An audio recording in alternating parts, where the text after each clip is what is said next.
Hello, everybody. Welcome to WrestleWatch. If you're just joining us now, I am Ryan here doing a solo run of WrestleWatch on this lovely, what's this? A Wednesday? No, it's Wednesday here in the UK now. Yes, I'm coming to you live from jolly old England. Yeah, Birmingham, England, even. So thank you all for joining me. That is kind of why WrestleWatch has been on a slight hiatus of recent. I've been traveling for work, so sorry about that. That's also why we don't have Doug a Theory this week on this episode. I'm gonna make it pretty quick one. I just want to hit the big boys out of the park here for you all. So let us talk about a few hot topics, yeah, in the world of professional wrestling. How about we start off with we have what four topics for this week? Four topics? That's so many topics. Who knew? Yes, this is live from the Dark Zone. The Dark Zone, also known as Birmingham, England. Um, we have topics including retirement tours. Are they profitable? We have what are the big time promotions? Warner Brothers Discovery is on sale. What does that actually mean? Does it mean anything? And we'll look at some free agency chatter. Let's start with retirement tours and if they're profitable and if that is something that it should be a selling point for people when they're going into free agency. Um, well, this year we had quite a few retirement tours actually, and this is a question that when we've been discussing possible awards to be giving out for WrestleWatch for the WrestleWatch community this year. Some people were saying we should do a best retirement. Um, maybe, and let's look at a few of those retirements from this year, and that might give us a clues then to the question of should people going about to retire possibly look at themselves as an asset to market to promotions, to sign to different promotions, get a nice contract out of it. So I think the biggest retirement that most people know about, which is the one that is on our lovely thumbnail this week, is John Cena's retirement. Um, it's been hit or miss, but that was the booking side of it. Let's talk about the business side of it. Was it hit or miss for business? Definitely not. It was very hit for business. Um, WWE, love it or hate it, mostly hate it, made a lot of money off of John Cena's retirement this year.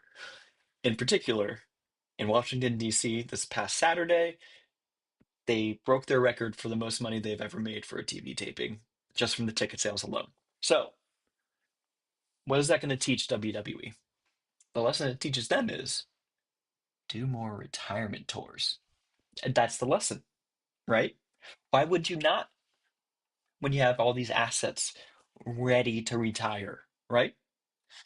Um, yes, TC in the chat, I believe Dave called it the most profitable storyline they've ever run. Yeah, by money, this run from essentially from the past year from Royal Rumble to Saturday Night's main event, they just made a lot of money, you know? Was it a good retirement run? That's questionable. I think the match was pretty good. I don't think it was a perfect match. I don't think it was a bad match. I don't think the finish of the match was a bad finish either. Um, but I think the run overall had some things that could have been improved. So let's look at some other retirement runs then from this year. Another retirement that happened this past week was El Hijo del Santo. The interesting thing about his retirement is at first you might think to yourself, well, it's not that profitable. He didn't do it in CMLL or AAA. They didn't want it. How is it profitable then? Well, he did shows in Europe for it. He did appearances in Europe. People were buying tickets for his retirement, Like it worked out. Back in April, we had Tam Nakano have her retirement in Stardom.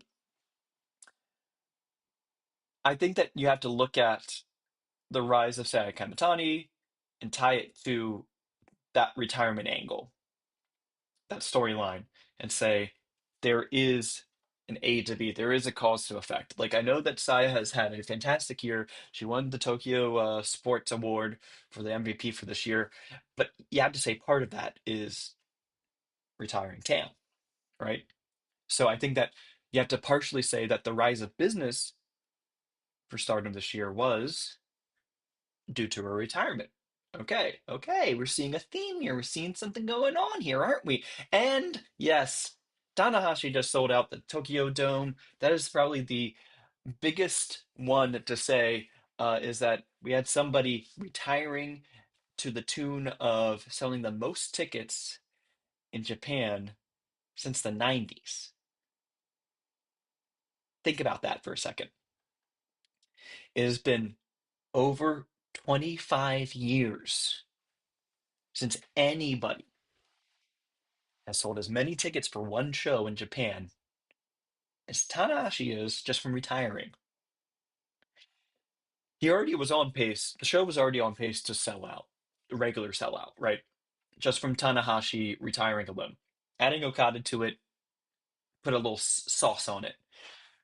Let's not even forget, though, that it's not just about selling tickets for the retirement show. No, no, no. It's also about that they were able to negotiate with TVSI to put it on TV, right? They sold the pay-per-view to a broadcast network in Japan. That's part of why I believe part of why the show is a shorter card than usual for Wrestle Kingdom. And yeah, I mean, so that's the question there. TC in the chat is in a promotion that otherwise is pretty cold. That is where we then have to look at where New Japan moves forward with this, and also WWE moves forward with their retirement. I think that Stardom showed a pathway with how they handled Tam's retirement, where it elevated a new talent, and that new talent is the world champion and has been carrying the show on their back, right? Okay. WWE used it to, I mean, Gunther didn't need the rub, right? Now, if Gunther comes out of this as a mega heel, doing a dominant world title reign where he stomps on everybody and is booked as the number one act in the company, then yeah, something good came out of it. But I don't know. With New Japan, it's Tanahashi versus Okada. Okada doesn't need the rub, right? I he doesn't, right? So how can you book this in a manner that makes it hot then for the promotion?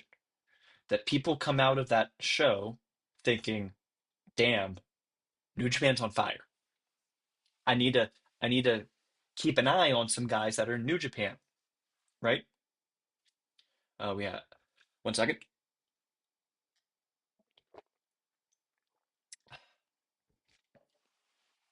So here's my idea where I think New Japan's going with this. And I think that you have to make a pit stop in Chicago next Saturday to see how it works out. If they go in the direction of the Continental Classic, the direction that everybody thinks, which is Takeshita winning it, he's going to go into Wrestle Kingdom, not only New Japan's champion, but AEW's number two champion, right? He's going to do it after beating Okada, right? So you have Yota Tsuji versus Takeshita. What do you then have to do as New Japan to harness that? You have to have you have to have Tsuji win. It's a title for title match, right? It's the world title and the global title.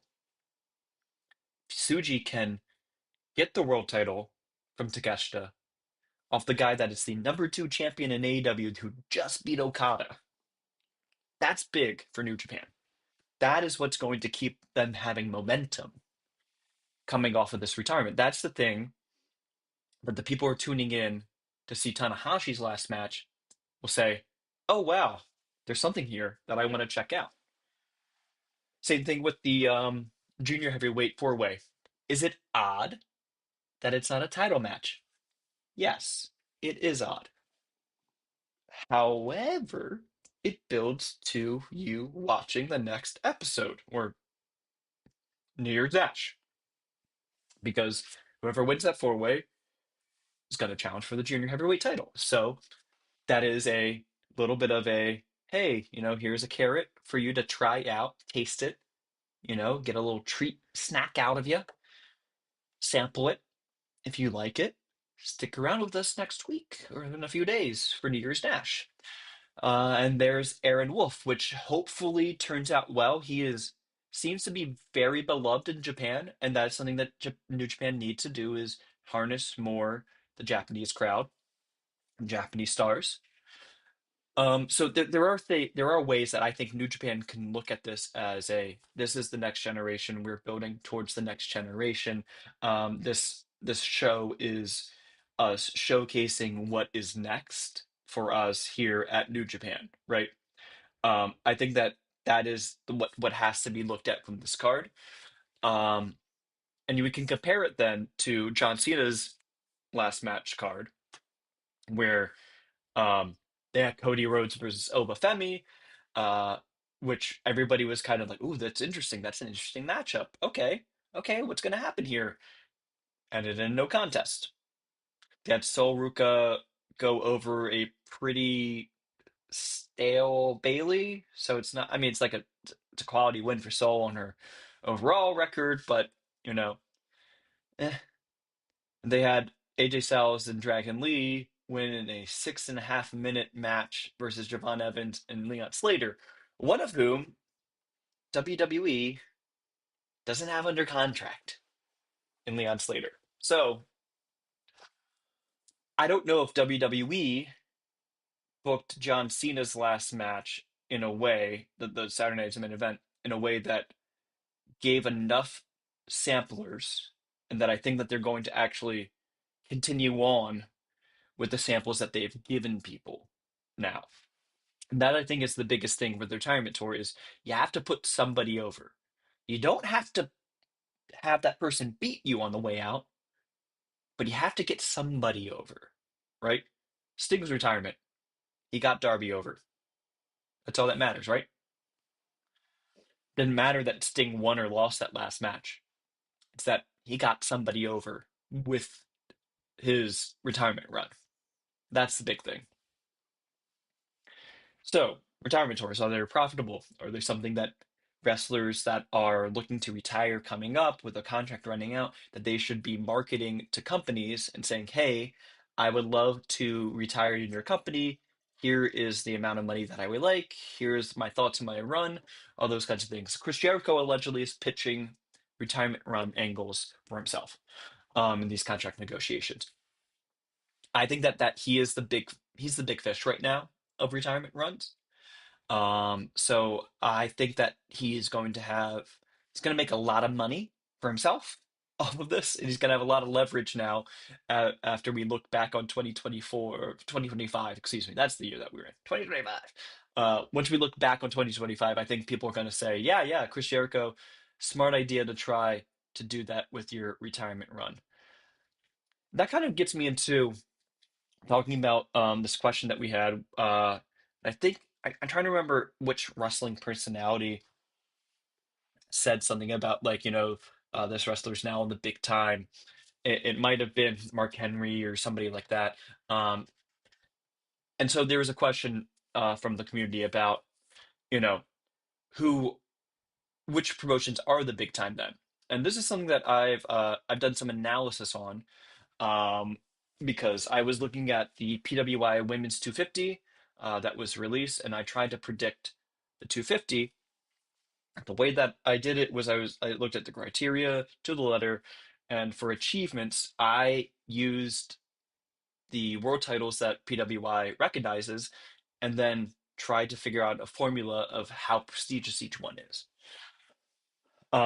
And when it comes down to it, the biggest factors are a promotion has to be the number one on its own food chain, right? So, for example, Ring of Honor has a world title. Yes, they call it a world title. Congratulations. Good job. Is it really a world title? Not really. No. It's subservient to the AEW world title, right? So, not a world title. Sorry. Just not. That means that ROH is not a big time promotion. Can't be subservient to AEW. Same thing with NXT. They don't even call it a world title for NXT. TNA, subservient to a few things in WWE. Triple A, subservient to main roster. Is like the list goes on, right? And what it then boils down to for what I then consider the big time promotions in the world right now, we got AW, WWE, CMLL, New Japan, and Stardom. That's my list right now. I could see arguments that people could make um, for something like Tokyo Joshi Pro or Noah, even. But I think that there is a step, at least one step, between the levels there in Japan um, that you can't ignore. And I saw some people saying about Rev Pro, but Rev Pro, like again, you have to think about equivalencies. When Rev Pro works with AW or New Japan or ROH, it's like they're working with ROH kind of level talent. They're not getting the big boys. Um, and then yeah, so we had a question. Let me try to read it. There will definitely be more of these, talking about the retirements, but what do they look like when they aren't for someone as beloved by their audience as Cena, Tanahashi, Sting, or Danielson? Um, I think we'll have to see because I think next year we're looking at either the start of the retirement tours or the actual retirement of a few people. I think AJ Styles is getting there. Um, Adam Copeland, Edge is getting there. And then Chris Jericho is the big one that's getting there. So I think that all three of those are, I would say that they're as beloved as like Danielson. I don't know if they're as iconic as Cena, Tanahashi, or Sting. Chris Jericho has an argument, though, I would say, of those, of being iconic. Um, So that gets us to our final topic for today's episode. A quick pit stop talking about WBD, Warner Brothers Discovery's sale. What does it mean for wrestling? What does it mean for free agency? My quick thought is I have no idea. It's too early to tell what it will mean for wrestlers and specifically with AEW. Um, the fact of the matter is that when you look at something like the Disney purchase of 21st Century Fox, it took over 2 years for the final assets to be sold off to get around the issues with antitrust. So if we're looking at the process for WBD right now, we're looking at possibility that AEW's contract with TNT, TBS, and HBO Max might expire before the sale is finalized for Warner Brothers Discovery. So we don't know yet where things are going to lie. We're just going to see where the cookie crumbles with that. And finally, talking about where the cookie crumbles, let's look at our free agency tracker here at WrestleWatch.